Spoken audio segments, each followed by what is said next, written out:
So Elden Ring just got a brand new update, bringing in a number of very needed nerfs, but also a number of buffs. I actually went ahead and tested all the weapons affected by patch 1.123, and to my surprise, some of the weapons are actually pretty interesting, while some of the more obvious exploits are now pretty much dead in the water. So let's jump right into it.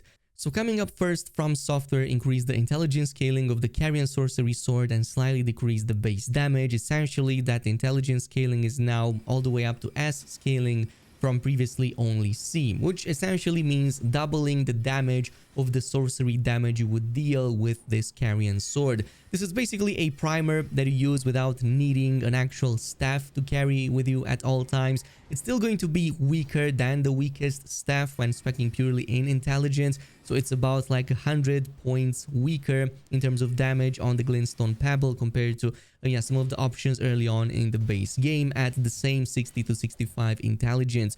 However, the upside is obviously that you can use a shield in the other hand and no longer need a staff. You can also cast all of those sorceries, and you can also cast them slightly faster if you do a running cast attack. For some reason, that can take enemies by surprise quite easily, so this might be a better option in PvP. Another one is that they extended the throwing attack range on the Smithscript dagger and the Smithscript cirki. So yeah, this is actually a noticeable change. I'm not sure exactly by how much they improved that, but it's definitely better, especially on the dagger, which seems to reach further away than ever before. The cirki is still quite medium to close range, but it's noticeably better than how it used to be before patch.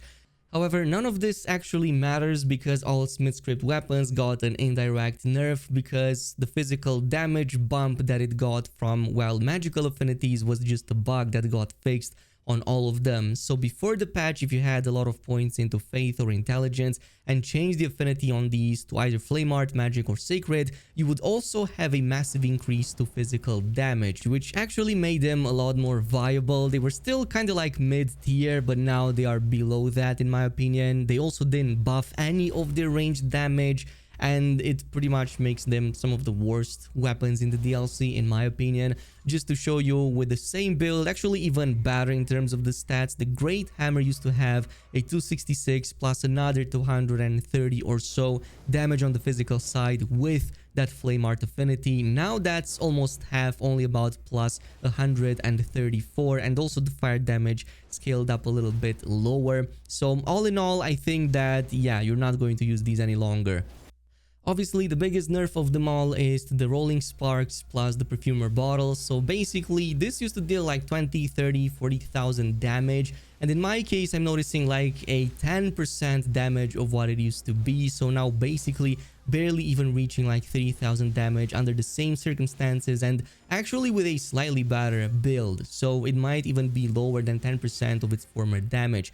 Reason being is because of the rolling sparks getting fixed, so it no longer causes all of those explosions at the enemy's feet when hitting any surfaces like walls and whatnot, and it's actually now going to pass through the ground and through surfaces. So much so in fact that it's now much better and more viable to just aim it normally at the target. Maybe even avoiding using this Ash of War, because your normal and even heavy attacks with the perfumer bottle, at least the lightning version, deals better damage, and it deals it much faster than the one on the Ash of War. Now this was of course a much needed and awaited fix. It definitely had to go.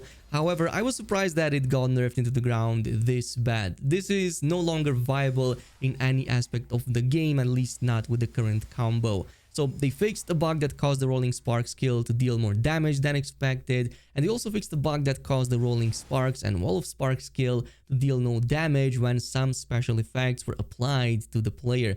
And of course the one that caused the lightning and the frenzy flame perfumer bottles to deal double damage under certain circumstances. So yeah, that's pretty much that and buried.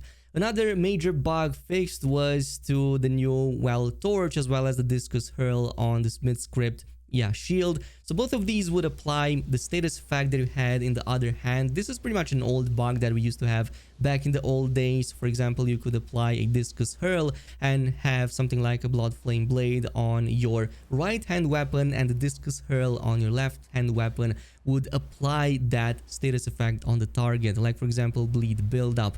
So that was actually fixed, and so was with the new torch, which you could, for example, use to cause blight buildup, especially in PvP, by just having the shuttle and the new torch. So both fixed, just be wary. This is especially useful for those who actually abuse this. This is no longer going to work in PvP if you ever used it.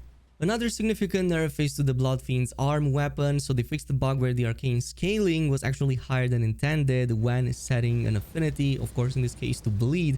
The status buildup of the heavy attack was also reduced. So in this case, we now have only a C arcane rating with the same bleed affinity when previously we had it with B. So that's actually a significant chunk of damage, and our bloodlust buildup is now going to only be about a 201 instead of 220 that we had before. Now from my testing, that's about a 20 to 25% nerf in terms of damage, which is not as bad as you would expect. I was previously dealing about like 8k one hit damage with the arm against Mesmer.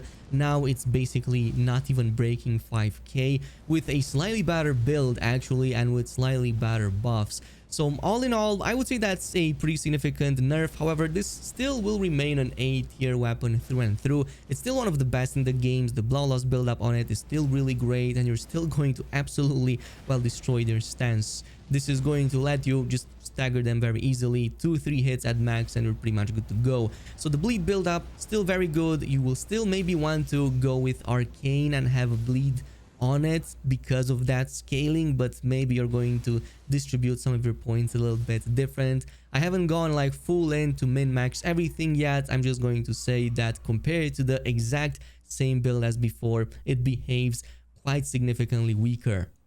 Now we also have a bunch of buffs. The Gazing Finger actually gets an indirect buff because it gets its faith scaling actually fixed. It's still going to be an E rating and that, but it does seem to deal slightly higher damage with the special Ash of War on it. So the Cold Tower Resentment does deal better damage from my testing. Unfortunately, no old footage from the pre-patch, but against some of the DLC enemies, it does seem to behave quite well. Now, even though this is magic damage, it seems to deal actually holy damage for some reason. So this is going to be rather good against so many DLC enemies that don't have holy resistance. So this can work really great, but in normal enemy, well, base game versions, you're not going to see much of a damage increase. It's still going to be like somewhat mid-tier, if that at most. But looks really interesting, and you can definitely use it now with that range ability. Fire Knight's Greatsword might have gotten an unintended buff actually, so they, well, fixed a couple of issues with it. They fixed the bug where the damage animation of some attacks of the Fire Knight Greatsword against players was different than expected. I'm not sure exactly what that means. It might be related to its faster R1 animations, but I haven't seen any change in terms of that in the game. But they did fix a bug where the attack affinity of some attacks of the Fire Knight Greatsword were different than expected. And we previously talked about how its attack rating would instead be buffed by holy imbuements, which was actually the wrong one, instead of fire imbuements as the tooltip implied. Well, it seems that was actually fixed, so now it should deal even higher damage with a flame spear, and especially the buff you get on it, and especially if you go with that flame art affinity. So now this should actually see a quite significant buff because of that, and testing this, it seems to be just as devastating as before, and from my testing it definitely seems to be the case. However, I can't really see how much that damage has changed any longer. All I can say that it's just going to feel as great as it always did. Anyway, going over other bug fixes, they fixed the one that caused enemies to heal when the maximum HP reduction gradual HP effect applied by Black Knife Tish wore off. This is something that I actually noticed early in the DLC. When that effect went off from the Tish, you would see the boss actually healing up a little bit more than it was supposed to when recuperating their HP. So glad that was actually fixed. Also, they fixed the bug that caused summon NPCs to behave differently than expected under certain circumstances. Not sure exactly what this even means. I haven't noticed anything like that, but if you did with any of your summons, let me know down below in the comments. They also finally fixed that unblockable bite attack of the Golden Hippo boss, so basically this would connect with players way too easily. It seems that, yeah, this was addressed, and I definitely noticed that in the new patch. They also fixed the bug that caused text to display differently, and several other performance improvements and bug fixes. And beyond this, they also made a number of performance improvements, especially for the consoles. PlayStation 5 version, unstable frame rates may be improved using rebuilt database option from device safe mode. In some PC versions, ray tracing may be unintentionally enabled and causes unstable performance. Please check ray tracing settings and yeah, just turn it off in the game menu. Also in the PC version, the message inappropriate activity detected may appear without cheating. And to fix the issue, please verify the integrity of the game files before restarting the game. So in the PC version, unstable frame rates may be caused by third-party applications that control mouse behavior. Deactivating these third-party applications may improve performance. Anyway, so far so good. Let me know down below what you think about these nerfs and slight buffs. In the meantime, thanks so much for watching and I'll see you in the next video.